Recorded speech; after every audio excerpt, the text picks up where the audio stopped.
پھر اس کے بنانے کا طریقہ کیا تھا؟ اب یہ سوال پیدا ہو تھا تو وہ ذات ہی ایک ہی ذات تھی، اس نے ایک ذات محمدی بنا دی، اپنے ہی نور سے ایک نور بنا دیا، کہا بس اور نہیں بناؤں گا کچھ بھی، ایک بنا دیا، ایک بنا دیا اور کچھ نہیں بناؤں گا، اب جو کچھ بناؤ گے اب اس میں سے بناؤ، جو بھی بنانا ہے اب اس میں بناؤ، ہر گل میں ہر شجر میں محمد کا نور ہے، یہ جو کچھ بھی بنا ہوا ہے، اللہ تو ذات ہے، ہر جگہ موجود ہے، وہ محمد بھی تو اگر روحانیت پر دیکھا جائے تو لا الہ الا اللہ کا مطلب کیا ہے؟ یہ تو اس نے صفت بنا دی ہے، ایک نبی، رسول، پیغمبر، صورت، شکل، بشر، نور، یہ تو صفت ہے، اس کی صفات ہیں۔ ارے تم اتنا بھی نہیں سوچتے؟ تمہیں اللہ تعالیٰ نے اتنی سمجھ بھی عطا نہیں فرمائی ہے کہ جو پروردگار عالم آدم علیہ السلام سے لے کر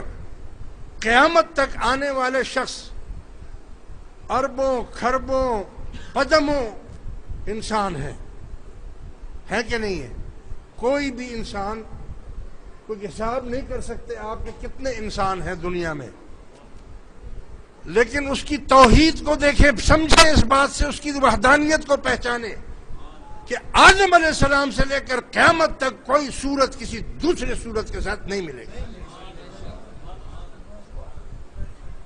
چیز ایک ہی ہے، چیز ایک جیسی ہے، کان بھی وہی ہے، منہ بھی وہی ہے، ناک بھی وہی ہے، ٹانگیں بھی وہی ہے، سب کچھ وہی ہے۔ اور جناب عالی کسی کی صورت کسی اور سے نہیں ملے گی، وہ اپنی ذات میں توحید ہے، وحدت ہے۔ آج اگر میں یہ دعویٰ کروں کہ دنیا میں میرے جیسا کوئی اور آدمی نہیں تو غلط نہ ہوگا، اگر میں یہ دعویٰ کروں کہ اس جیسا کوئی آدمی اور نہیں ہے دنیا میں تو غلط نہیں ہے، اگر میں کہوں کہ اس جیسا کوئی آدمی دنیا میں اور نہیں ہے تو غلط نہیں ہوگا۔ کیوں غلط نہیں ہوگا؟ اس لیے کہ اس کی شکل صورت بھی مجھ سے الگ ہے،